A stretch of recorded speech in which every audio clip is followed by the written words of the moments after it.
Welcome to the joint meeting of the Assembly and Senate Committees on Legislative Operations and Elections. Will the Secretary please call the roll? Senator Daly. Here. Cannizzaro. Krasner. Steinbeck. Here. Orenshaw.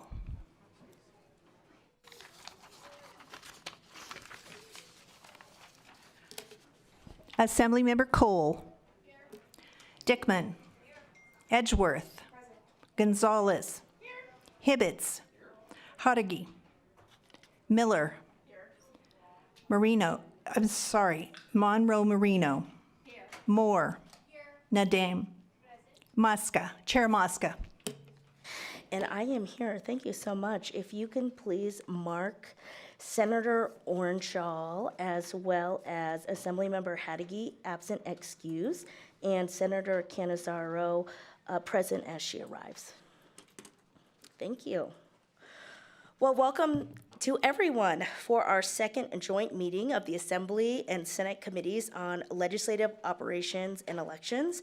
I would also like to say Happy Tribes Day and thank you all for being here today.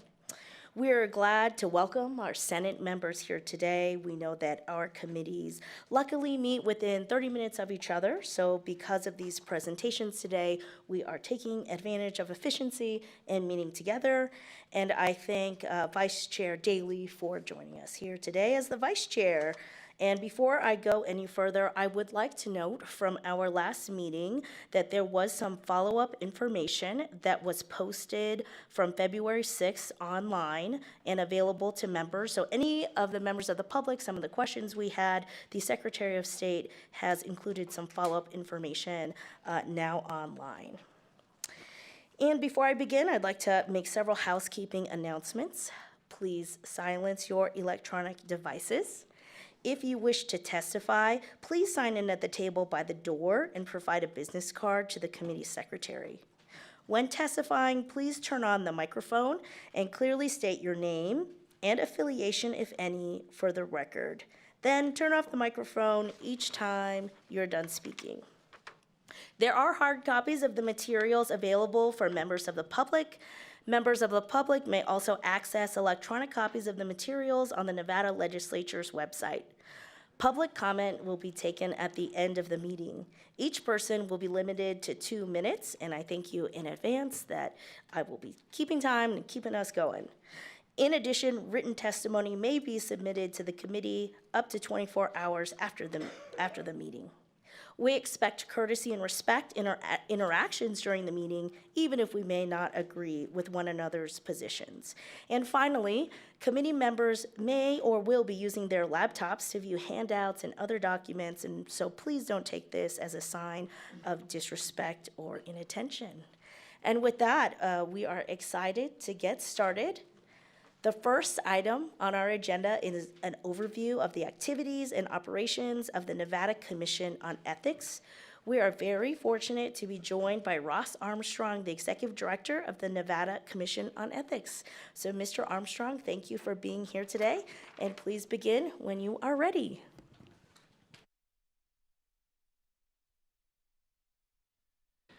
Thank you, Chair, members of the Joint Committee. Ross Armstrong, Executive Director for the Nevada Commission on Ethics.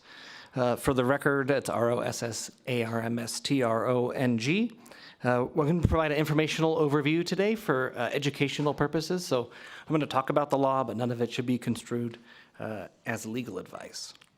So why do we have an ethics law in the state of Nevada? The answer is President Richard Nixon.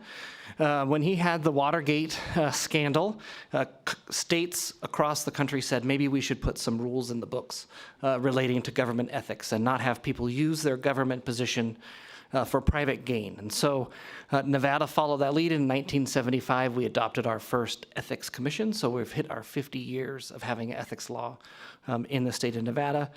The federal government adopted theirs in 1978. There are still maybe, I think, 3 or 4 states that don't have an ethics law. And in some jurisdictions, localities actually have their own ethics commissions, like the city of Honolulu, Oakland, New York City. They have their own kind of city-based ethics rules and enforcement folks. When we go out and train folks across all of Nevada, I bring up the legislative declaration because ours, I think, is one of the better ones in the NRS in terms of being thoughtful and helpful to folks trying to interpret the law. And I really emphasize that a public office is a public trust and shall be held for the sole benefit of the people.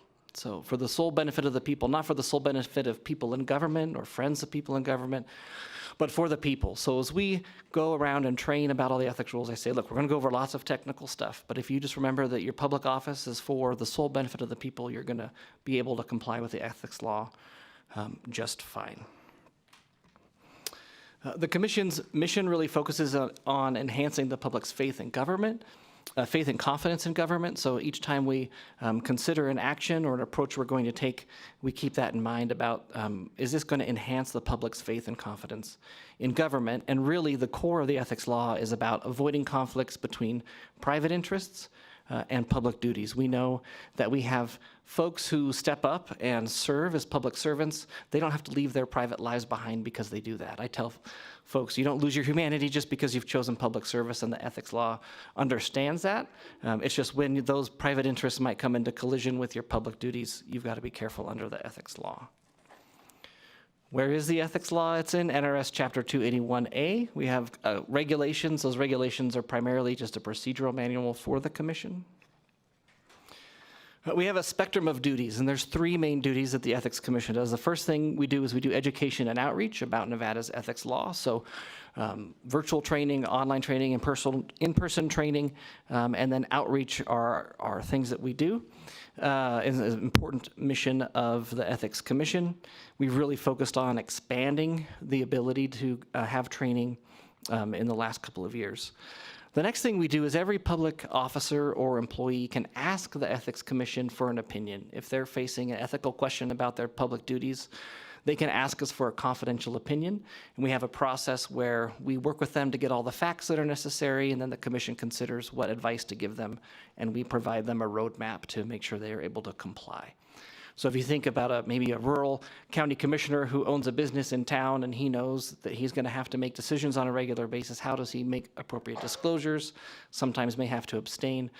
We provide that roadmap for him so that he can successfully navigate the ethics law as he does his public service. And then the third main function, which is the one that gets in the media the most, and most people probably realize that we do, is the enforcement when we receive and process ethics complaints filed against public officers and employees in the state of Nevada. How is the commission structured? We have 8 members of our commission. 4 are appointed by the governor, and 4 are appointed by the legislative commission. So on this slide, you see the ones with the asterisks. That's those that are your legislative commission appointed individuals. In our law, there are limits. We can't have more than 4 members from the same political party. We can't have more than 4 members from the same county. And then there are a certain number of attorneys and a certain number of former public officials we have to have on the commission. You can see we have a staff of 7, thanks to the legislature that approved us receiving our education and outreach officer. Last session that we're now up to 7 folks. So that's 7 folks. There's about 145,000 people in the state of Nevada under our jurisdiction. So that's a large ratio, but we make it manage. So what do we have jurisdiction of in terms of different types of government in the state of Nevada? In terms of the executive branch, we have full jurisdiction, which includes the Personnel Commission, Department of Transportation, boards and commissions, all of those kind of state executive branch governments. When it comes to your branch, the legislative branch, our jurisdiction is somewhat limited. There's a Supreme Court case that says if it's a core legislative duty, our commission does not have jurisdiction. And then there are special rules within the ethics law that apply to legislators. In terms of local government, again, we have full jurisdiction. So city councils, improvement districts, school districts, all of those types of governments we have full jurisdiction over. And then the judicial branch, we don't have any jurisdiction. They have their commission on judicial discipline that enforces their ethical rules. When we go and we talk and we compare to other states, which we do a lot during a legislative session, we kind of take a look at what other states are doing. Nevada, our main topics, what we'll talk about in a little bit, are conflicts of interest, disclosure, abstention, and cooling off. In other jurisdictions, ethics commissions govern lobbying activities, campaign activities, public records. There are all sorts of different things that other ethics commissions do in other states. And so when we're talking to another state, we always try to figure out, okay, what exactly do you do, as we compare sizes and approaches. So what is a conflict of interest? This is the key one, and this is what I like to tell people. If we find public officials who are stumbling into an ethics law violation, they're maybe not thinking about this full list of conflicts. So under the ethics law, for public officers and employees, conflict can arise because you've received a gift or a loan, or because you have a pecuniary interest, which is just our fancy term for money interest.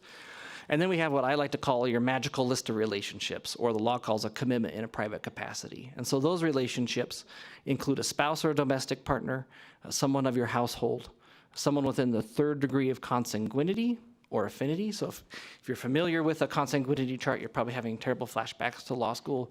But it's basically just the legal term for how closely related you are to someone. And that also counts for affinity, so your in-laws also. You don't have to like your family, but if they're within the third degree of consanguinity, it's going to be a conflict of interest. Also, anybody you have a substantial and continuing business relationship with, your employer.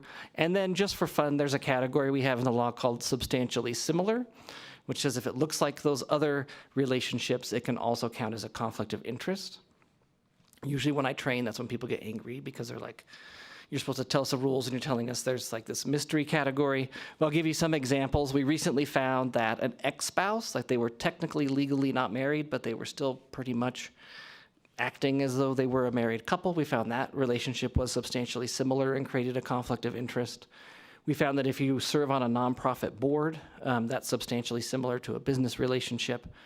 We had a rural volunteer firefighter. We said, even though you're a volunteer with the fire department, if your city council is taking action about that fire department, you need to be disclosing that you're a volunteer with that fire department. So those are some examples of substantially similar relationships.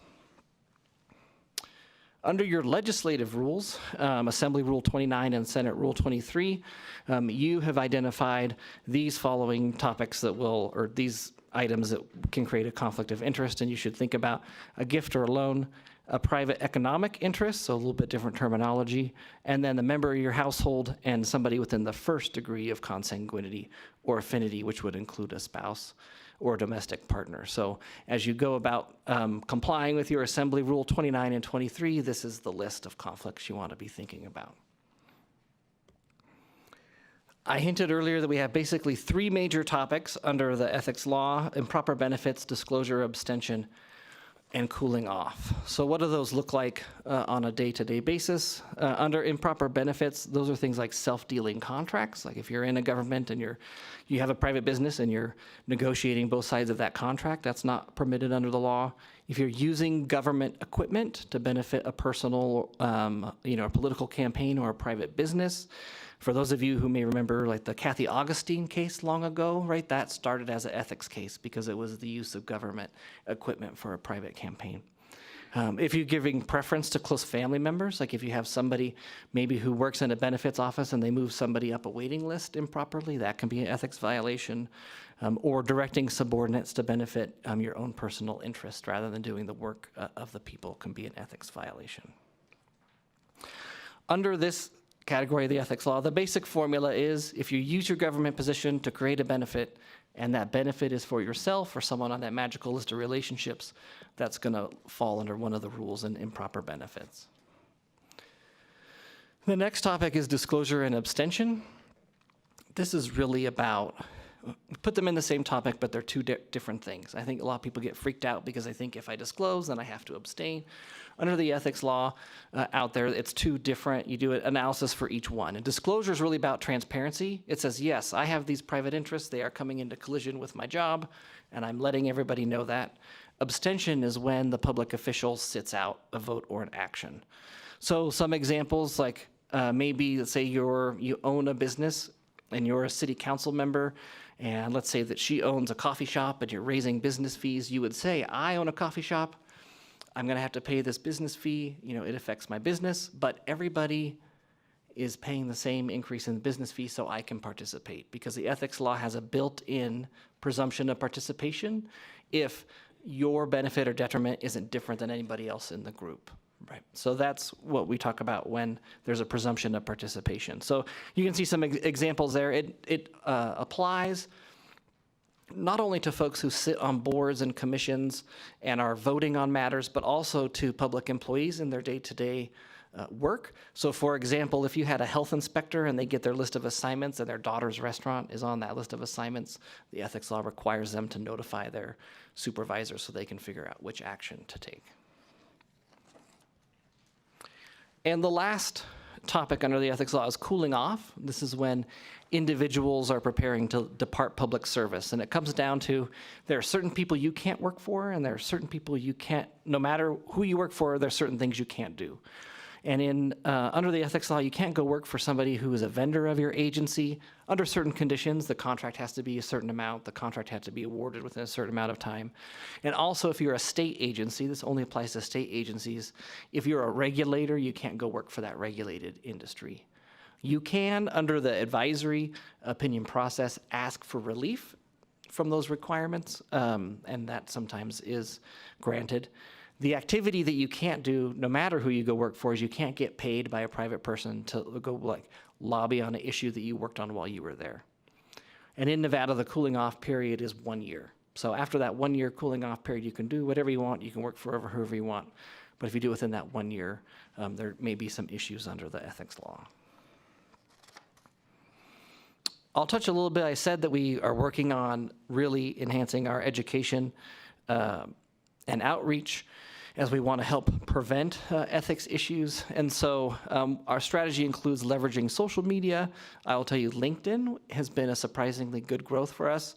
We know actually that 83% of the folks that follow us on LinkedIn are in either Greater Reno or the Las Vegas area. So we know we have lots of folks who are actually under our jurisdiction that are watching, and about 50% of our followers are from the public sector. So that's a great way for us to communicate out to folks who the law applies to on a regular basis.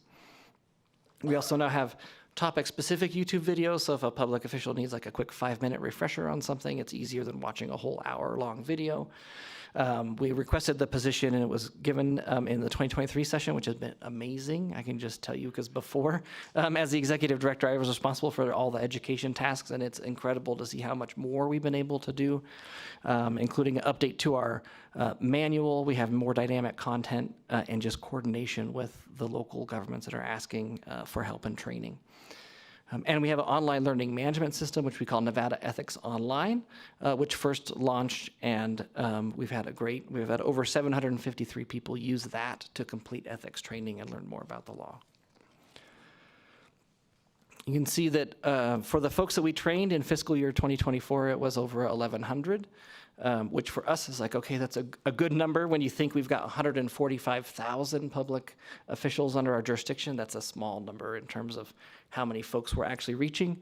But we have some great creative partnerships. For example, we worked with Clark County, and Clark County has our ethics content on their own learning management system, so their employees can go into their system but get the actual ethics information directly from us. So we're working on more of those creative partnerships to really enhance the way we're able to get out in the field and train folks.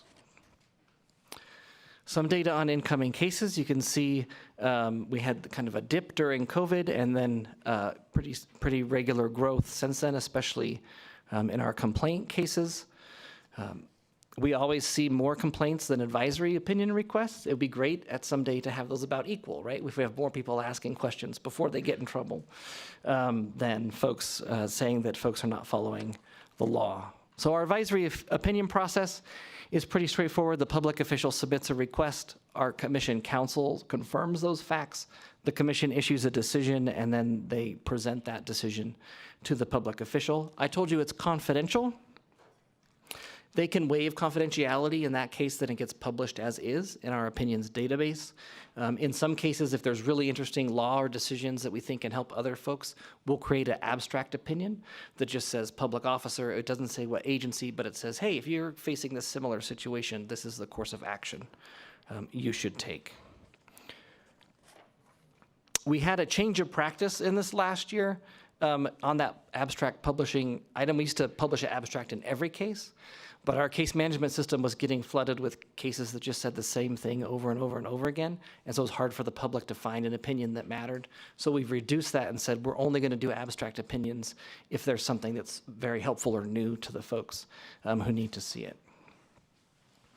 So what are people asking questions about? You can see the top 2 questions in the advisory opinion process are cooling off and disclosure and abstention questions. So we've got lots of people thinking about departing public service, and then we have folks asking about the disclosure abstention piece, which people is a very public way to get wrong, and so they ask those questions. And then you can see what agencies those advisory opinions are coming from, with the city and counties making up about 61% of the requests. It's helpful to know that the way that our budget is set up, our revenue for the agency is based on the number of state and local, so they're assessed at about 72% of our revenue is from local assessments, and that's based on the number of employees that are state versus local. So we really try to partner and view our city and county partners as customers and try to meet their needs on a regular basis, and they are clearly taking advantage of our advisory opinion process.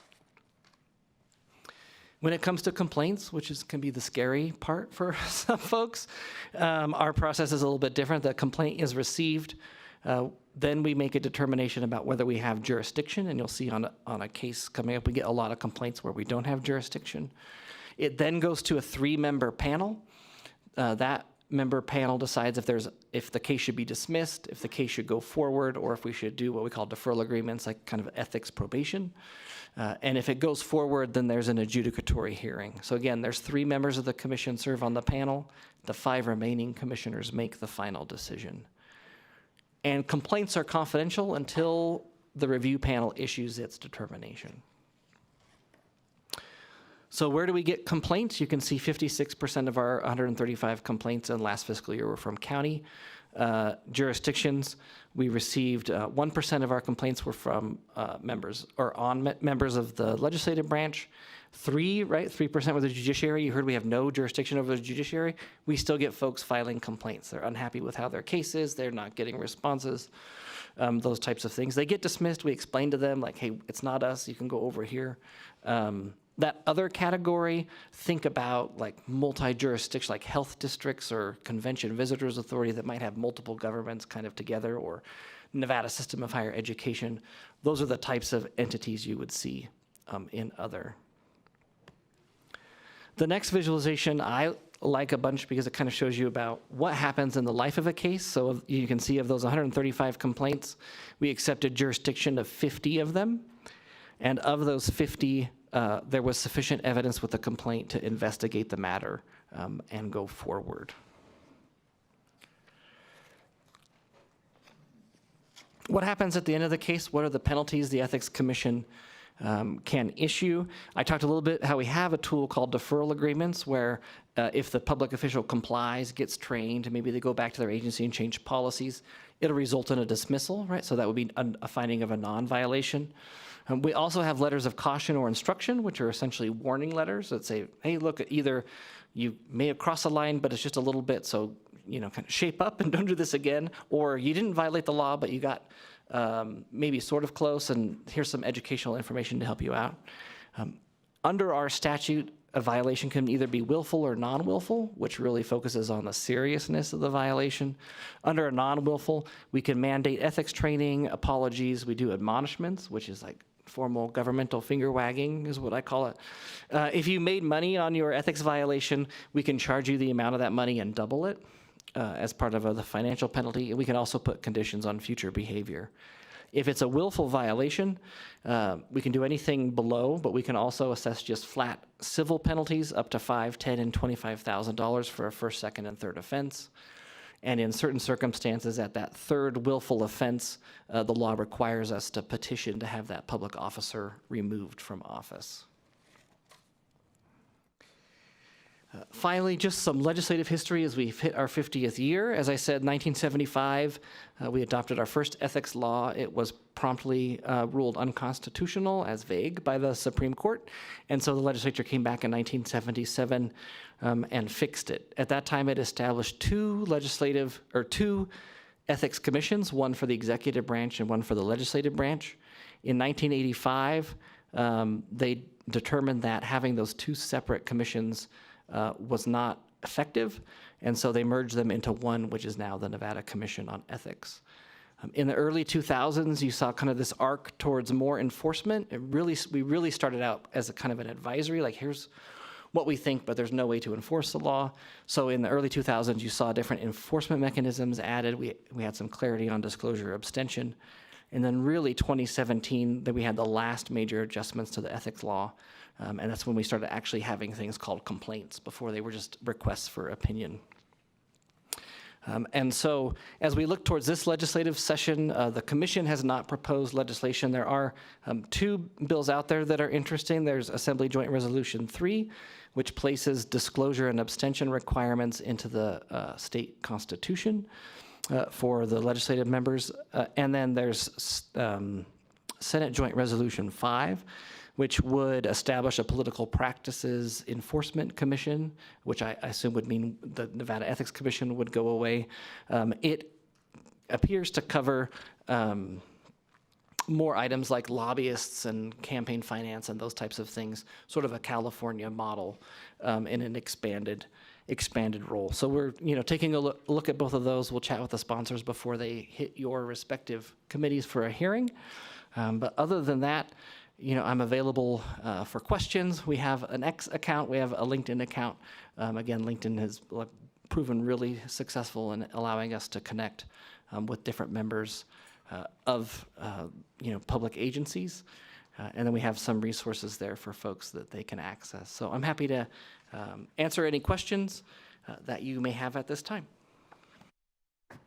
Thank you so much, Executive Director Armstrong. Members, any questions? I will ask you a question, please, and you can go direct. I was looking at when it's this education piece, how do you train the people who give the education? And is it just you or who in your staff does that? Thank you. Thank you. So we were able to, once the position was approved last session, we were able to hire an amazing addition to our team. Their name is Sam Harvey, is stationed down in Las Vegas. And so the primary focus of our training, we tell folks to schedule 90 minutes, and we go over, we really hit on the different 3 topics, give them tips for compliance. We talk a little bit about why people stumble into ethics violations and what they can do to avoid them. So that is one format that we do the training. That's probably our most live in-person one. The online system, folks access it. They take each course and you have to answer questions at the end and do the quizzes and the training type of thing. And then we've also done recently some more targeted partnerships. Like at the beginning of this last campaign season, we did one for candidates and campaigns. We don't have jurisdiction over campaigns, but if there's a public officer or employee running for office, then they have to think about the ethics laws that might collide with their campaign. And so we had, I think, about 25 to 30 candidates join us for that particular training. We recently, in January, we held a webinar for folks who won their elections and wanted to know more. That was like a targeted 30-minute briefing. Hey, there's an ethics law. Here's where you can get resources to learn more about it. And if you have questions, ask us type of training. So those are some of the different ways that we do the training and outreach. Thank you so much. We appreciate you, and I know you've come many times here, but I think it's important, especially for our newer members. So thank you so much, and we appreciate you. Thank you. And so with that, committee, we will now move on to the presentations relating to voting for tribal members. We are very fortunate to have with us here today representatives and elected government leaders from both the Shoshone-Paiute tribes of the Duck Valley Indian Reservation and the Reno-Sparks Indian Colony, as well as the Department of Native American Affairs. Tribal members are an important unit of our electorate, and Chair Orenshaw and I asked the tribes to be here today to provide insight into some of the things that are going well and challenges faced by tribal members when voting in our state. It is important that we ensure equitable access to voting for all voters, and that includes our tribal members. And of course, we're excited that everyone is here today since it is Nevada Tribal Day at the legislature. So first, we're very grateful. We have Tribal Vice Chairman Arnold Thomas of the Shoshone-Paiute Tribes of the Duck Valley Indian Reservation here with us today. Vice Chairman, thank you so much again for being here. And whenever you are ready, you may begin.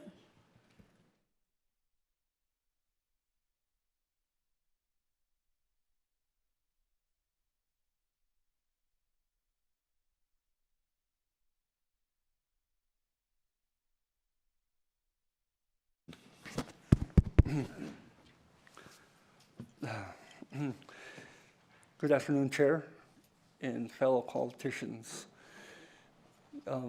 Respectfully, as a Vice Chairman and being on Tribal Council for the Shoshone-Paiute Tribes for the last, I'm in my third term, so no disrespect when I say fellow politicians. As I mentioned, I'm the Tribal Vice Chairman of our sovereign nation, which is northeastern Nevada. I know a few of you have traveled to Duck Valley. If you never have traveled to Duck Valley, I encourage you and welcome you to Duck Valley. Some of you are new politicians here at the Capitol, so I welcome you on up to Duck Valley. Get on I-80 and travel east over to Elko. Once you get to Elko, you got an hour north on the state highway. Very scenic area there, so come on up and come to our tribal headquarters, and we're an agricultural community there. A lot of ranching, cattle, horses, very beautiful, as Danielle has witnessed when she was out there here this past year.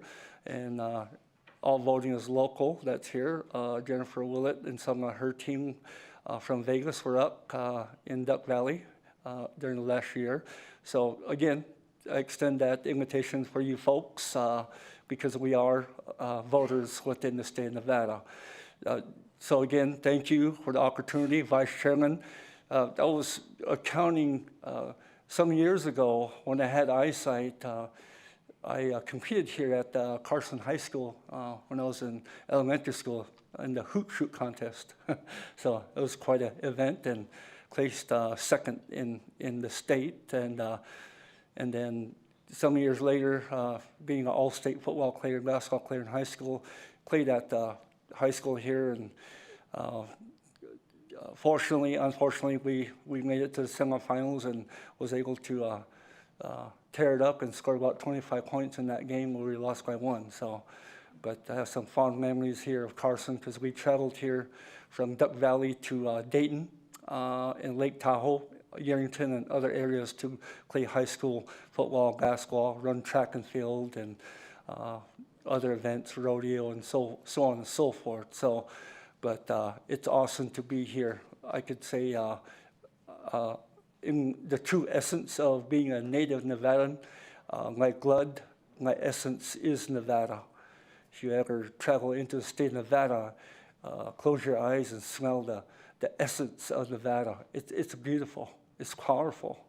If you never have witnessed that or observed that with your senses, other than your eyesight, it's very beautiful. People think it's desert.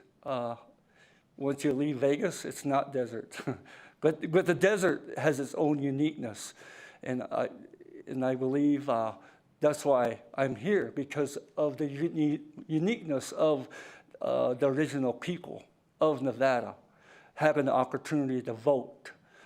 I really enjoyed in undergraduate and graduate school at the University of Utah studying the late Dr. King, having a dream of all children being together, uniting. And that's a part of the dream that we've had for Duck Valley, that one day we would have a voting booth in Duck Valley, in a very remote region of Nevada. Some say we're frontier.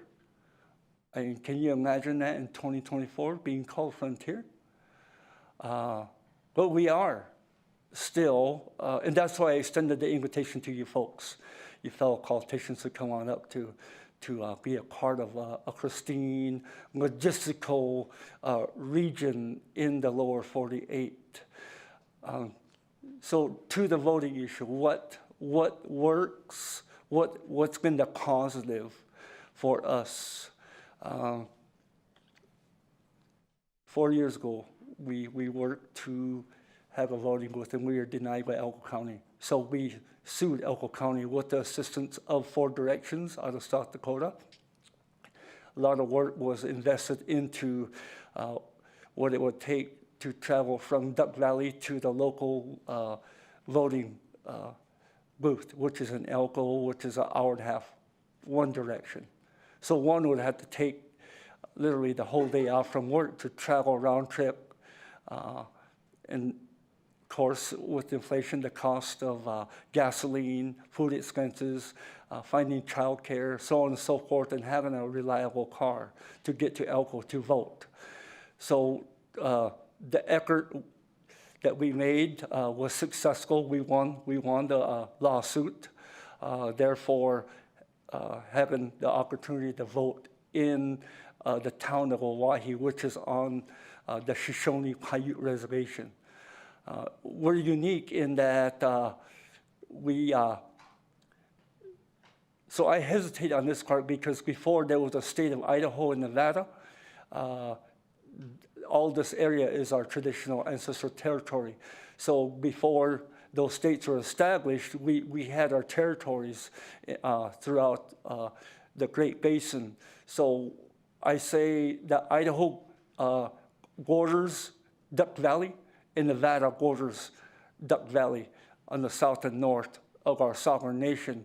So we're unique in that as tribal leaders elected by our people, we serve the several thousand residents in Duck Valley who are tribal members. And at the same time, we're in the office 5 days a week throughout the whole year. It's not just 4 months out of the year, but we're constantly addressing issues with the local, with the county, the states of Nevada and Idaho, and then within the region. In addition to that, we address issues relevant to all the federal entities because as a sovereign nation within the Constitution of the United States, we have a unique political standing as a sovereign nation. And as well as there's a federal trust responsibility that the United States government has with us as a sovereign nation. So we're quite busy dealing with both states. A little different from some of those in Reno Sparks or Schurz or Kruger Lake, but that makes it unique and at the same time beautiful because of the voting. So voting, again, here, the last cycle that was the primary and general, we were able to have some get out to register folks. We were able to get a good number of individuals from our tribe and community registered to vote. So that was quite an awesome milestone for us.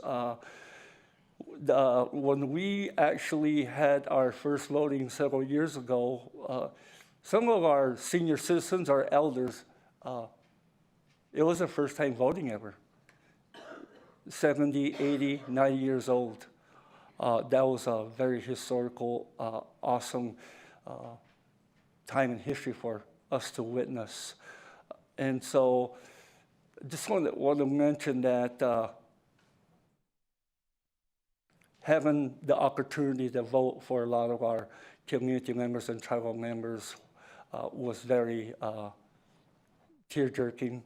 It was overwhelming that so that they had the opportunity to vote. And so the first cycle a few years ago, when we had a voting booth there in our designated area in the city of Oahe, we were able to bring a good number of folks out. And then here in the fall time, we were able to get more individuals, again, as I mentioned, registered to vote. And we had several events where we had the community together and the opportunity. But the one issue in that effort, when I testified on Senate Bill 216 and Senate Bill 327, which was approved here, the effort was to have our tribal members utilize tribal IDs because we're a sovereign nation. So our members in Nevada were able to utilize their tribal IDs that we issue from our tribal enrollment office. And so we were able to use our voting election committee to validate those tribal IDs, and also for members who could not make it to the polls, we are able to allow them to use their tribal IDs this past year to vote, to register and vote. So that was very historical. It was in the bill. We were a pilot project in the last couple of years regarding that e-system for voting, and it was awesome. Again, the issue with being frontier is internet connectivity. As you might know, when you go up in the Sierras up here in Lake Tahoe, the service for accessibility on your phone is a little sketchy. So unfortunately, that was one of the issues and downfalls that we had, was the ability to have awesome internet activity. But we made the effort with all voting was local and other individuals to get those people registered. So that was awesome. One of the issues that we encountered with Elko County is their inability to recruit co-workers. A few years ago, unfortunately, there was some issues with Elko County offering pay for our co-workers in a timely manner. So being in a small community, the word got out that they weren't being paid in an efficient manner. So that affected this last cycle when we were voting in October, November. And so Elko County, as far as I'm concerned, really needs to make a great effort to recruit in Duck Valley co-workers. And I know the issue with co-workers is the amount of hourly pay that they receive. I know within other reservations and other areas where there are voting booths, the pay is quite substantial on an hourly basis. So somewhere within the state, the hope is to find an effort to find additional funding, because I know our tribe was able to have $5,000 placed towards an effort to assist Elko County with the hourly pay. All voting is local also was able to help with the cause, and that was all addressed with the Secretary of State's office here, so we could have poll workers. And so I know that one of the issues was the poll workers need to be trained, and so they online was one of the opportunities, but at the end of the day, Elko County requested that our poll workers be in person. So again, that presented other dilemmas regarding, as I mentioned earlier, transportation, taking time off work, so on and so forth to get to Elko. Fortunately, we are able to get enough poll workers for the last election cycle to have the polls staffed. We had Native Rights Foundation, who's the largest legal foundation in the United States. They had 2 paralegals come to observe. We had 4 directions from South Dakota send observers to ensure that the election cycle and voting was properly done by Elko County and the poll workers. So it was quite a success. We had a good number of tribal members and community members vote, but we are still not to the goal of 500, 600, 700 individuals that we would like to reach of eligible voters. Thank you so much, Vice Chairman. I think that's so helpful to get that update and really visualize what you're sharing with us. So we really appreciate it. And with that, I will open it up to members for questions.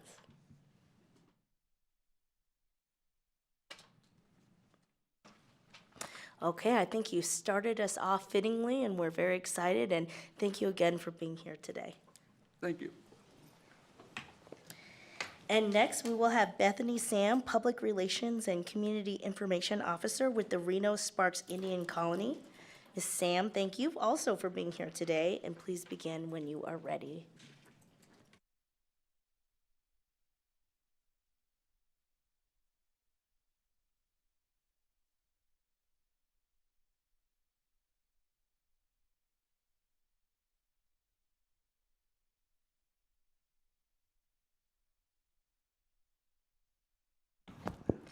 Manahu ha'e, ne Bethany Sammy nanina, ne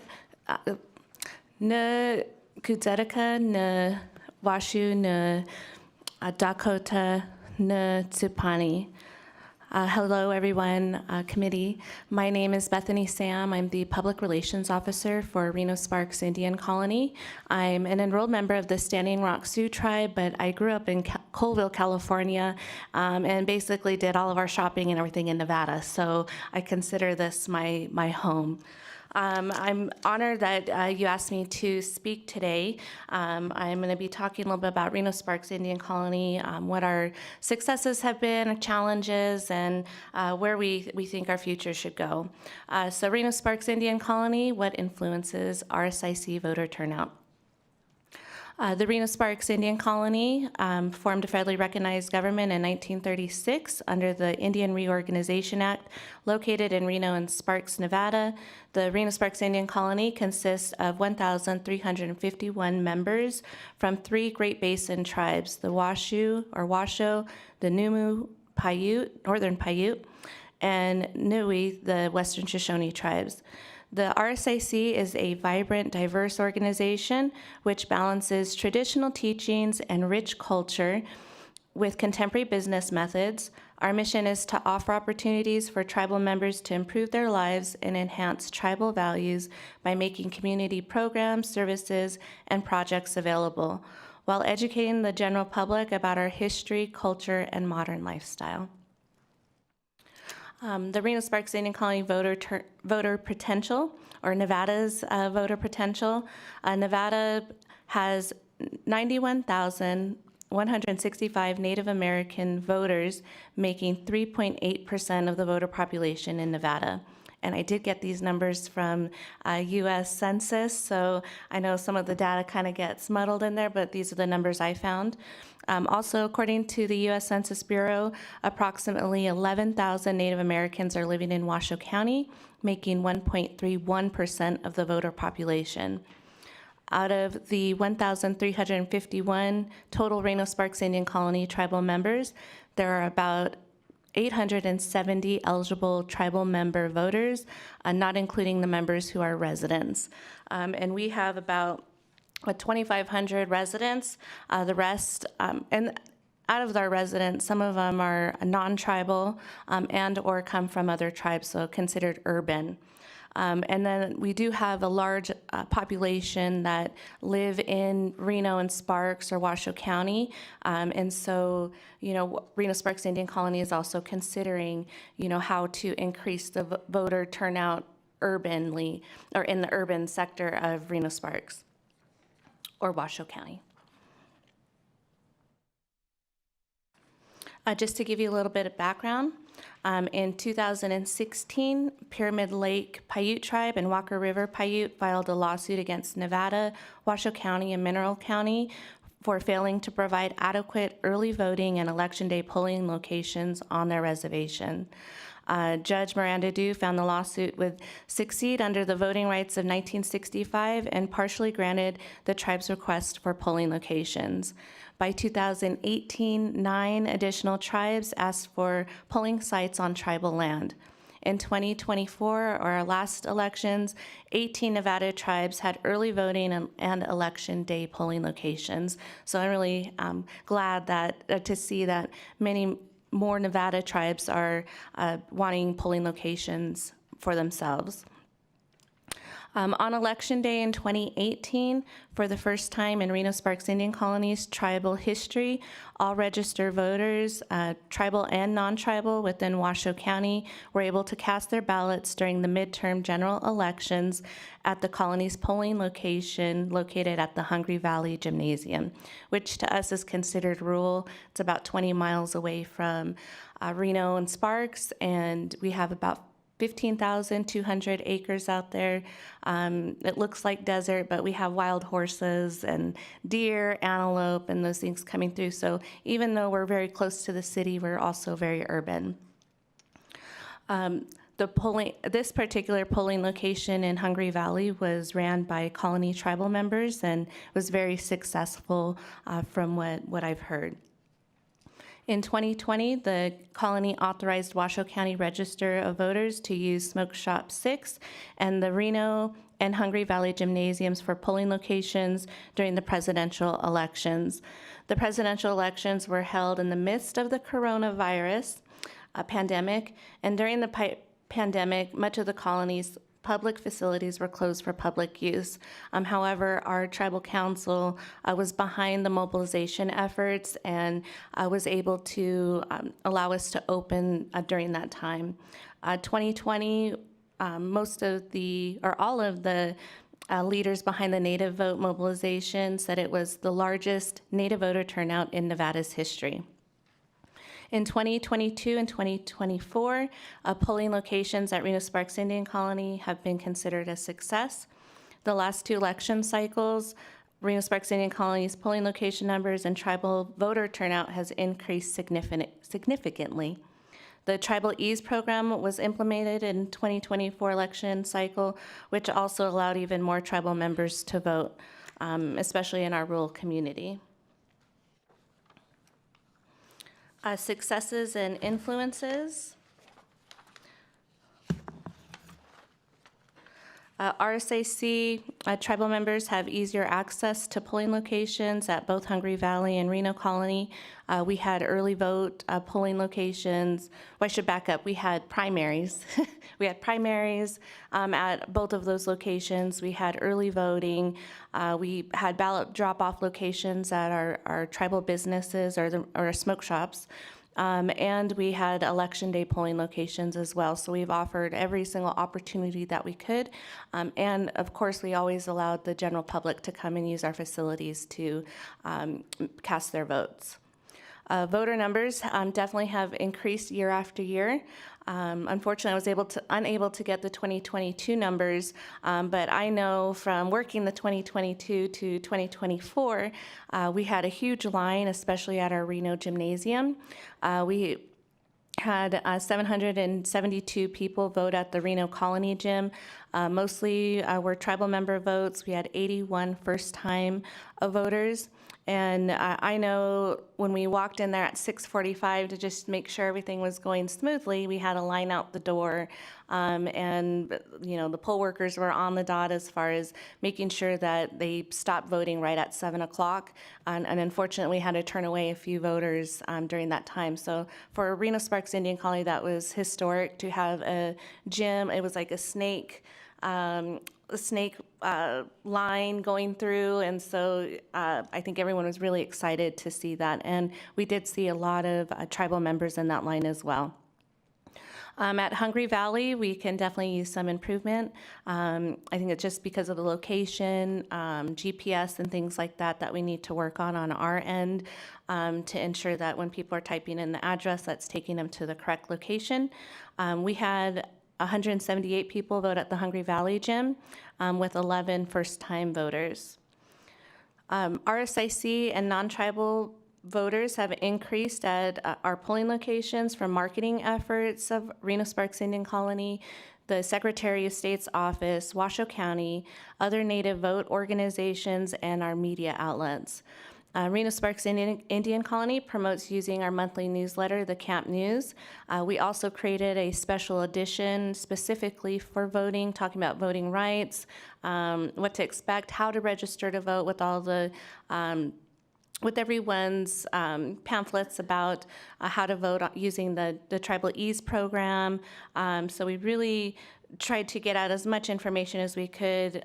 We have a courier service which delivers the newsletter to every single home on Reno Sparks Indian Colony. We have about 135 homes downtown in Reno, and we have about 165 homes in Hungry Valley. We also promote that on our website and our social media, so we make sure to share those links as well. And then we also use, obviously, our social media platforms and using tribal member influencers to promote Native Vote.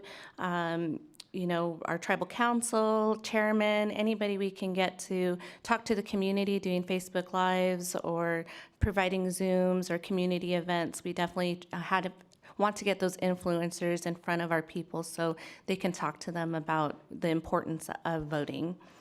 Our website and email blasts, you know, just want to talk a little bit about the data. On our website alone, we have about 19,000 views per month.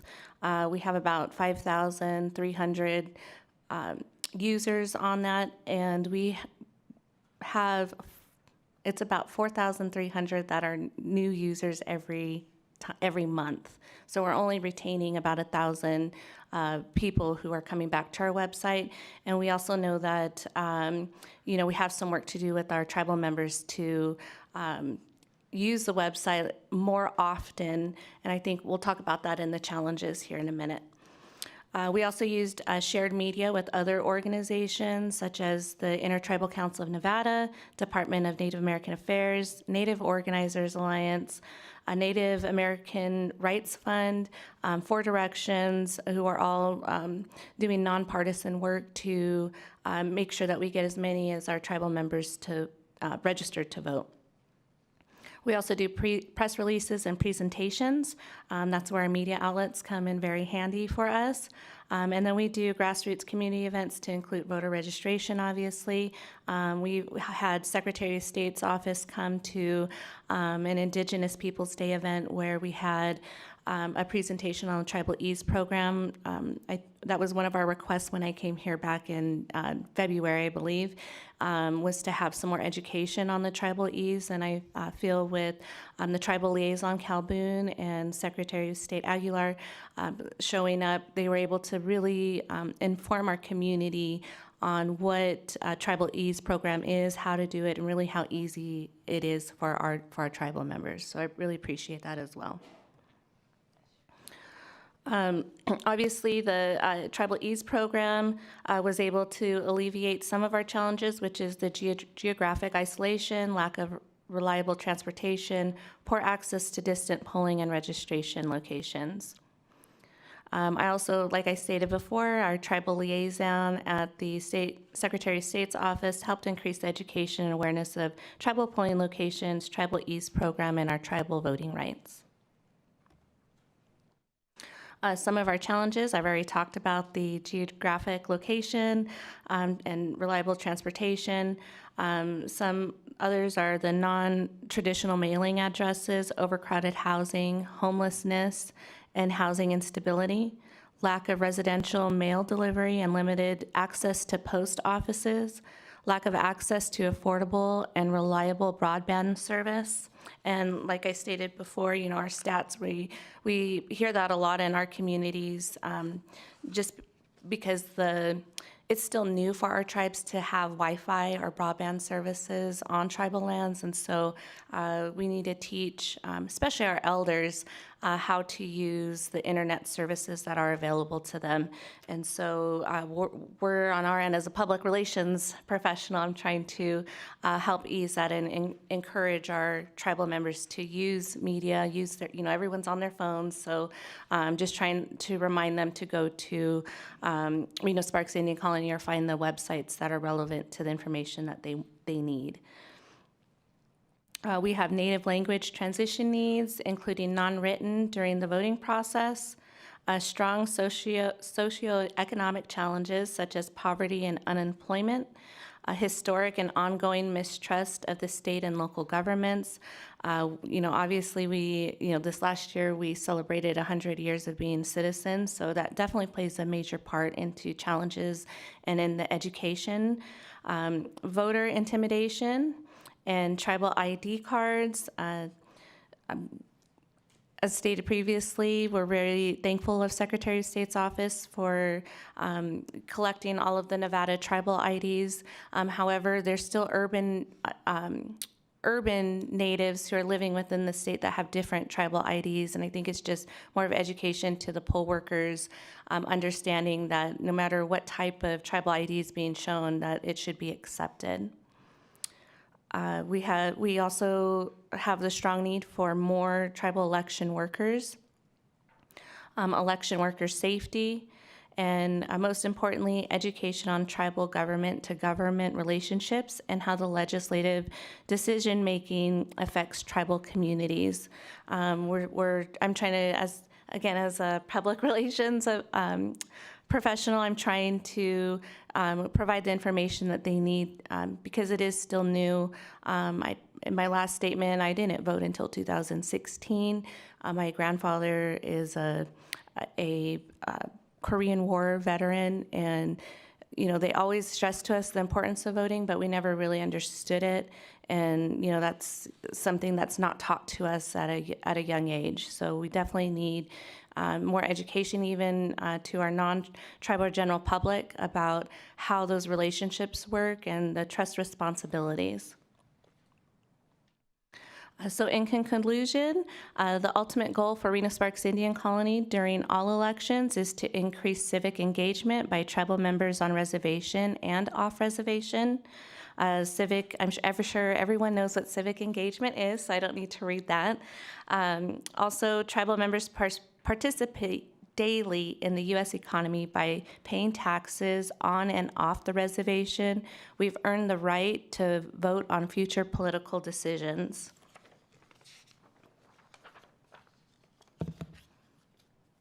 I do want to, just address, because it is a concern of tribes with some of the executive orders or what we've been hearing in the news as far as the diversity, equity, and inclusion orders. And, I think it's important to state that the United States has a trust obligation to tribes, and we don't fit in that category on every single thing. And so I just want to stress that today, along with, I see Assemblywoman Gonzalez here today, where we've been talking about Assembly Bill 538 and making sure that we have all those rights because we are participating daily in our U.S. economy. We are building our future together when we use our voices and exercise our rights to vote. And for us, the primary issue is to protect tribal sovereignty and uphold the United States and Nevada to its trust responsibility to tribal nations. Tribe insists on inclusion and tribal consultation on all matters, preservations of land, language, and culture, protection of culturally important areas to Great Basin tribes, solutions to MMIP and law enforcement needs, advanced health care, including traditional healing, funding for housing and infrastructure, education advancement and truthful tribal history taught in schools, promote ancient tribal ecological knowledge, promote responsible consumerism, food sovereignty, and our native voting rights. So I'm very thankful for you guys allowing me to speak today and do this presentation. That's all I have. Thank you very much. Appreciate you. Thank you so much, Ms. Salmon. We do have some questions. So first, we will go to Assemblymember Monroe Moreno. Thank you, Chair. Thank you for the presentation. I think it was back, I forget what slide it was, but you spoke about the polling location had a long line, but the polls closed on the dot at 7. Do you know how many people were in line, and why did the poll close at 7 if there were still people in line? They allowed the poll workers allowed everyone to. I'm sorry, if you could say your name for the record. Sorry. Bethany Sam for the record. I think everyone's seeing a last-minute rush to all the polling locations, and so Reno Sparks Indian Colony is right downtown. We did a lot of press releases, so and also we have a great relationship with the Grand Sierra Resort, and so they actually were busing people over to Reno Sparks Indian Colony. And so now that the word's been out, we do have a lot more voters coming to RSIC.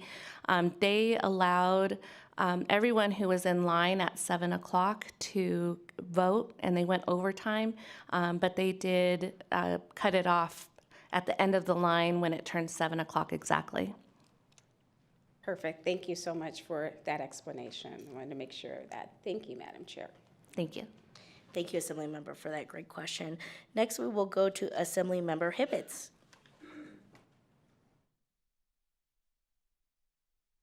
Thank you, Chair. On your successes, you listed the use of ease, and I apologize if I missed it, but I was just wondering if you happen to have the number of your residents that use the ease program during this last election. I do not have the exact number. I have an anecdotal answer for you. And I know we had a couple events where we did have a computer out to get people to register to vote, but then also be able to vote. And I know at those events, we at least had 10 to 11 people that voted on the ease program. Thank you very much. Thank you, Chair. Thank you. Assemblymember Moore. Thank you, Chair, and thank you for the presentation. I'm looking at slide 3, where you talk about there's 1,351 total Reno Sparks Indian Colony tribal members. However, only 870 are eligible to vote. Could you share more about why there's that gap? It's just because of the age. Yeah, sorry, my name's Bethany. And it's just because of the age. The 1,351 total tribal members includes children, and so 870 are eligible voters or over 18 that we identified this year. We use our enrollment office to help us get those numbers, and we also kind of model our tribal elections off of general elections, if that makes sense. So us ourselves for our tribal government is also trying to increase numbers. For our tribal elections, for chairman and their council, we have about a 47% voter turnout for that, and that has to be in person or mail-in ballot.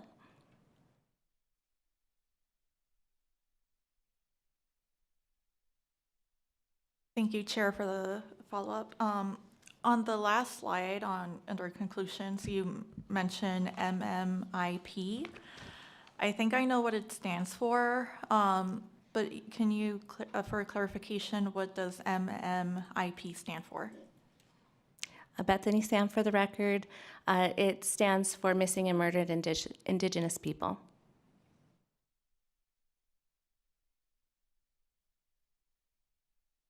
Thank you. Thank you, and I have a question, making sure any other members. My question was if you could just share how you work with the Registrar of Voters and how that's working with the county. Absolutely. Washoe County is very friendly to Reno Sparks Indian Colony. We have pre-meetings and on-site visits prior to elections to make sure that we are having that our polling locations have the right hours, that it's a good location, and taking it all into consideration. They also help us, as an open line to get our voters to register and even stop by. They'll help them at the office as well. Thank you, and I know you also mentioned Tribal Coordinator Boone, so I know he's here today, so I want to thank you as well. And with that, to close it out, I will go to Senator Daly. Thank you, Madam Chair. And just a quick shout out to the colony, which is in Senate District 13. So I know when I first ran in the Assembly before they redistricted, I had the Indian colony the very first time that I ran. Good success. I remember canvassing there back in 2010. Then after redistricting, I didn't have you guys for 10 years, and now we're back to the Senate. And I can attest, when I was canvassing, the polling location was open there at the gymnasium. People were utilizing every chance I got. I'd say, go over to the Indian colony, it's quick, and they're happy to see if you can make it. So just a shout out to the colony, and good to see you guys. Thank you. Thank you, and thank you for being here today. Right, appreciate you. And for our last presentation, we have Stacy Montooth, the Executive Director of the Department of Native American Affairs. Executive Director Montooth, thank you for being here today, and please begin when you are ready. Thank you.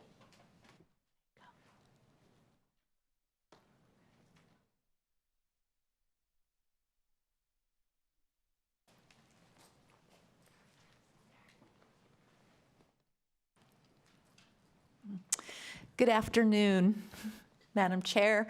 I'm Stacy Montooth. I'm a Walker River Paiute citizen and the Executive Director of the Department of Native American Affairs. I want to extend my appreciation for you acknowledging today is by far the best Nevada Tribes Legislative Day we've ever had. Perhaps you all either saw the folks in the galleries, maybe you accommodated someone in your seats on the floor, but we had at least 200 relatives roaming the halls. So thank you for acknowledging that. My presentation is going to be a little bit of a more global view, global as in all of our tribal nations. And I wanted to call this specific presentation, How We Improved Native American Voter Turnout. I'm going to look at I'm going to read a lot, and I apologize for the lack of eye contact, but I just have so much good information, I don't want to miss anything. So, because there are new committee members, we like to always start our formal meetings with a land acknowledgement. So if you'll allow me, we begin all formal meetings with acknowledging that the land we gather on, the Numa, the Nui, the Nuwu, the Washi, and the Pipa-a-Maka, have lived in the Great Basin since time began. Please join me in offering our deepest respect and gratitude to our 5 major indigenous groups, the Northern Paiute, the Shoshone, the Southern Paiute, the Washoe, and the Mojave, not just the original caretaker of the land we now call Nevada, but for their enduring stewardship and protection of our shared lands and waterways. Today, the Nevada Department of Native American Affairs reaffirms its commitment to improve the quality of life for our 28 tribal nations, bands, colonies, and the 62,000 plus urban Indians who choose to make Nevada their second home.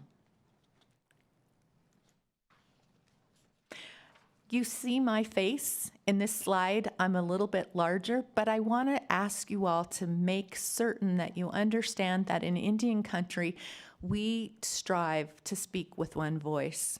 Again, I have the privilege of being the executive director of the Nevada Department of Native American Affairs, but I don't speak for our tribal governments. I don't speak for those 62,000 urban Indians, but I often speak with them. So I wanted to make sure that you saw some of the other, I'll call them movers and shakers in Indian country.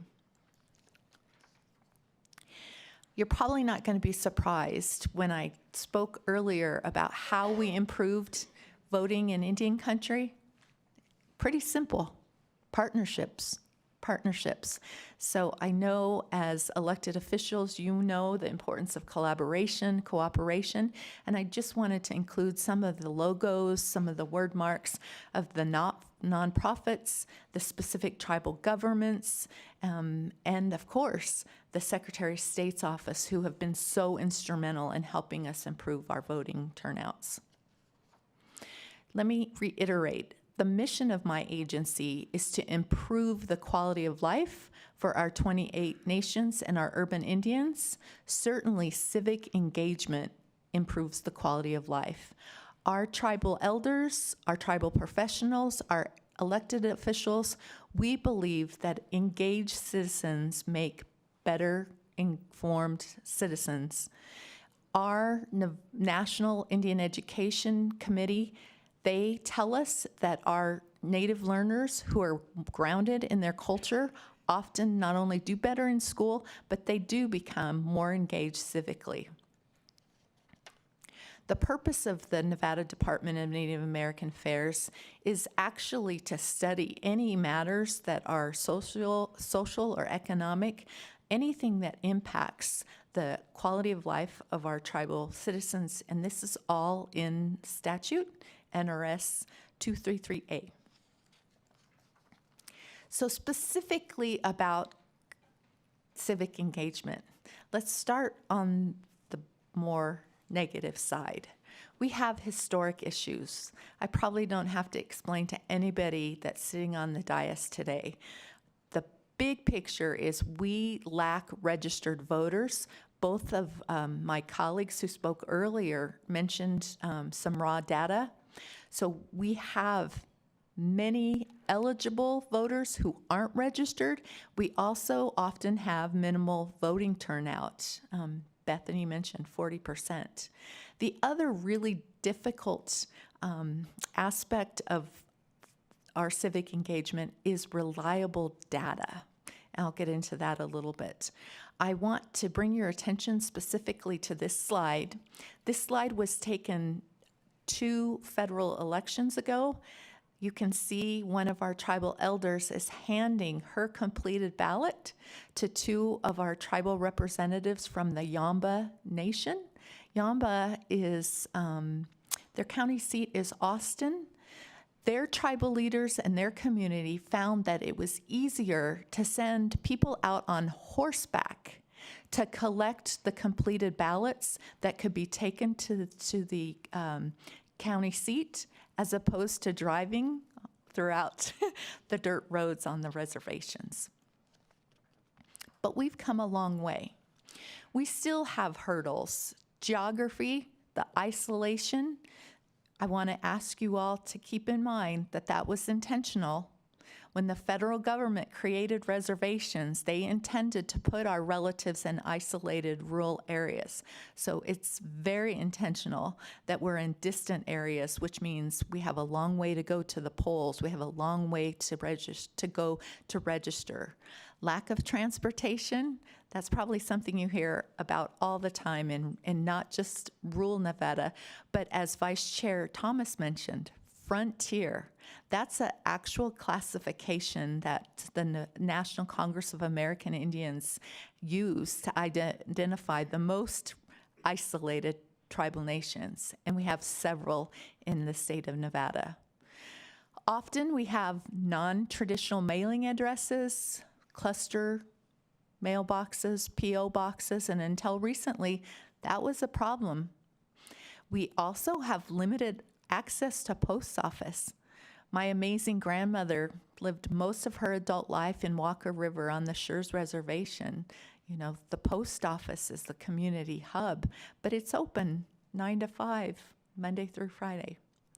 The lack of Wi-Fi, one of our previous speakers touched on that, and the historic and unfortunately the ongoing mistrust of the government system. Certainly it started with the federal government, but unfortunately even I, as an appointed official for the state of Nevada, sometimes my relatives see me as I'm part of the system. So we have that historic ongoing mistrust.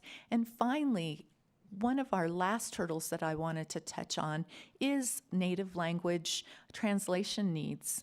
You might know on the federal government's level, they have specific calculations that determine whether or not voting materials should be offered in the native language. And in this case, for our regional tribal nations, it's the Duckwater Shoshone Reservation.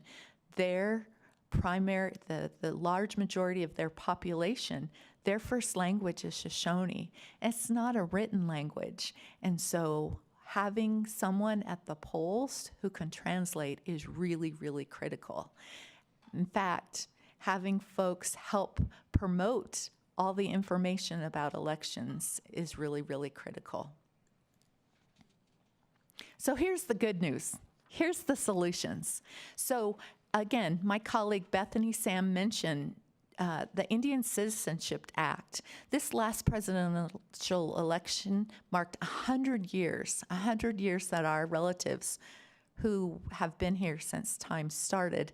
It was the 100-year anniversary of us being able to vote. You all are probably familiar with a couple of these laws. SB 327, that allows our tribal governments to request not just polling stations, but all services that are available in any Nevada county have to also be available to our tribal governments. And then AB 321, that codified your work to require all registered voters to receive a ballot by mail. That was a huge impact in Indian country. Mind you, I mentioned the difficulty in getting to post offices and the unorthodox mailing addresses. But what I can tell you is there's no one-size-fits-all in Indian country. We have to have multiple solutions for the wide diversity of our tribal citizens. So back to that first word that I mentioned, partnerships. I really feel like Cal Boone and actually Secretary Aguilara should be sitting right here with me.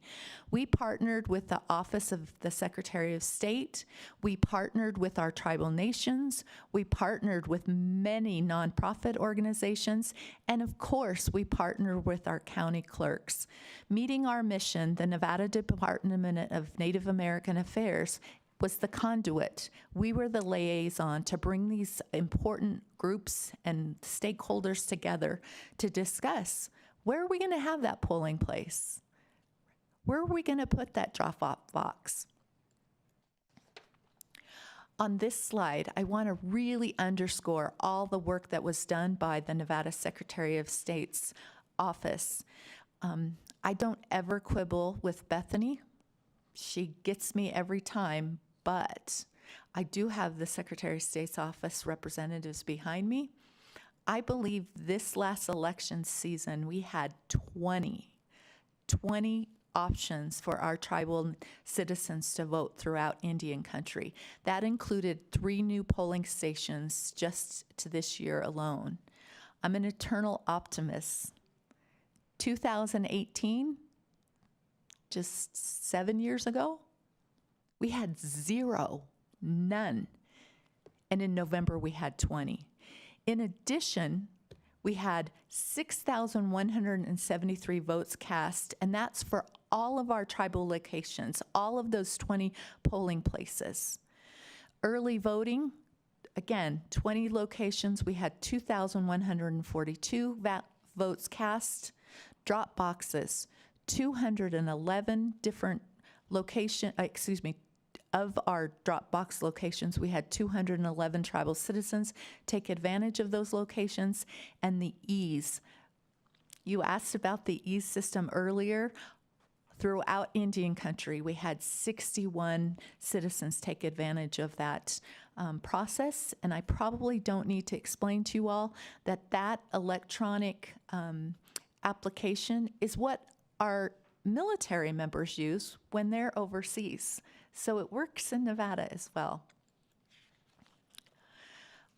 Again, the partnership with Secretary of State went even further, and this is just such a clever creation that our partners really, we talked about it. They said, what do you think? We polled our tribal leaders and said, go. Using a map that our tribal nations have used. In fact, NDOT uses it. We had this brilliant tribal liaison in the Secretary of State's office come up with this app. So it was available on phones. It was available on desktop computers. It didn't just outline where our tribal citizens could vote. It also told them where they could early vote.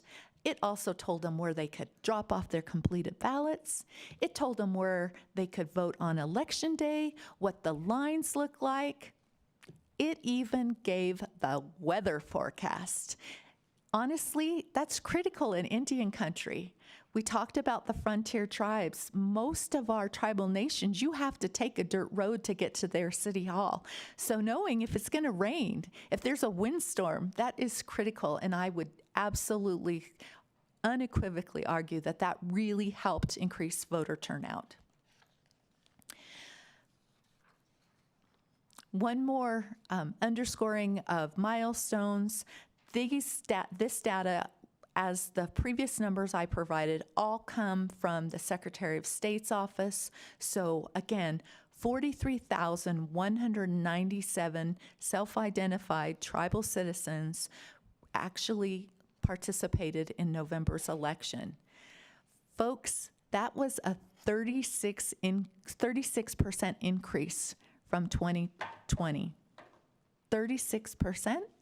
And I'm very proud to tell you that our Indigenous relatives doubled the statewide figure for improvement. Let me bring your attention to this slide. Some of the outreach that I was telling you about, some of the partnerships. You might be able to tell this is an RTC bus from Southern Nevada. We even promoted in bus stations and with these bus wraps, reminding folks to get out and vote. We had one other just amazingly creative and very effective partnership that I really want to underscore, and then I'll open it up for questions.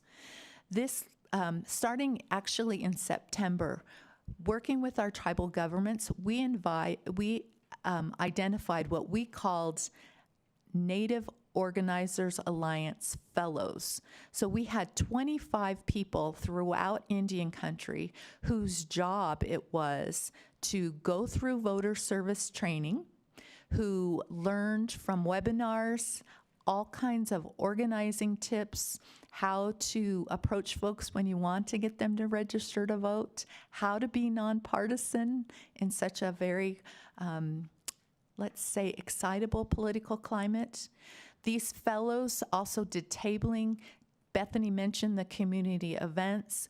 This is a slide on the photo on this slide is actually from a watch party.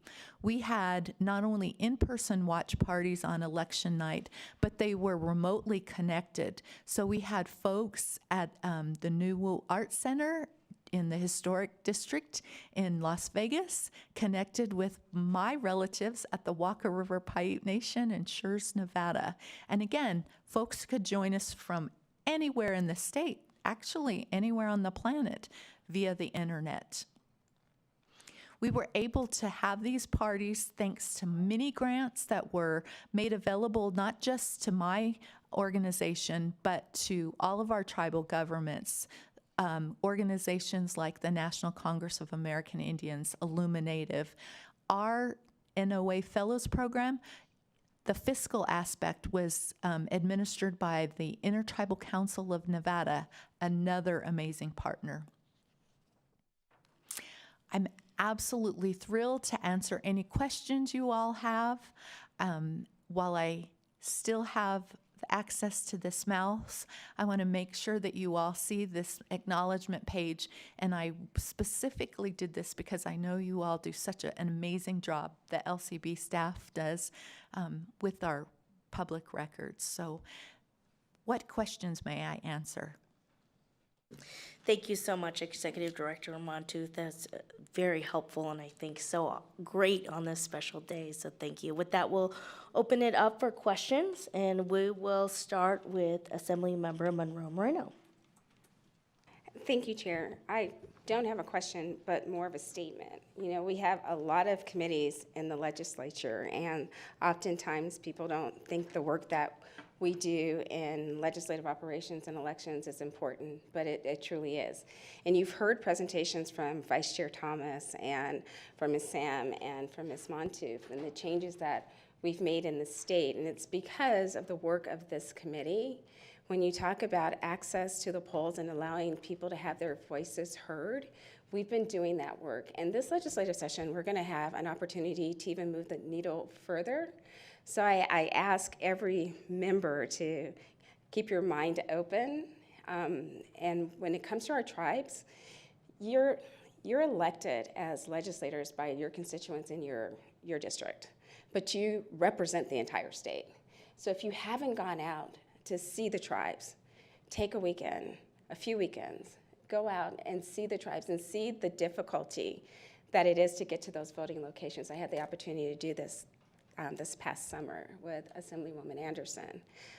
See the work that we've done as a legislative body, and you'll see what we still need to improve upon. When they talk about the mistrust in state and local governments, we have a responsibility to make sure that we're healing in that mistrust and building bridges and building friendships. So I thank all three of our presenters. I love the numbers that in 2018, there were no polling locations, but in 2024, there were 20 different opportunities for our tribal members to vote. And we can make that 40. We have the power to do that. Just a statement. Thank you, Chair. Thank you so much, Assembly Member. And with that, I think we have no questions. You answered all of our questions, and thank you so much for being here today. Pisha, thank you. Thank you. And with that, we will now move on to public comment. Each person has 2 minutes to provide testimony. Written public comment may also be submitted to the committee up to 24 hours after the meeting. As a reminder, when testifying, please turn on the microphone and clearly state your name and affiliation, if any, for the record. Then turn off the microphone each time you are done speaking. If you would like to provide public comment over the phone, please call 888-475-4499, and when prompted, enter the meeting ID 862-8587-9380, and then press pound. Is there anyone here in Carson City wishing to give public comment? Okay, thank you. Seeing none, I'll go over to AVH. AVH, is there anyone wishing to give public comment over the phone? Thank you, Chair. The public line is open and working. We have no callers at this time. Thank you. With that, we will close public comment. And so we thank you for this last of our joint meeting, and for Assembly members specifically. Our next meeting will be on Tuesday, February 18th at 4 p.m., and we will be back in our normal meeting room, which is room 3142. And with that, again, thank you, Senators, for joining us today. And with no business before us, our meeting is adjourned. Thank you, everyone, for being here today.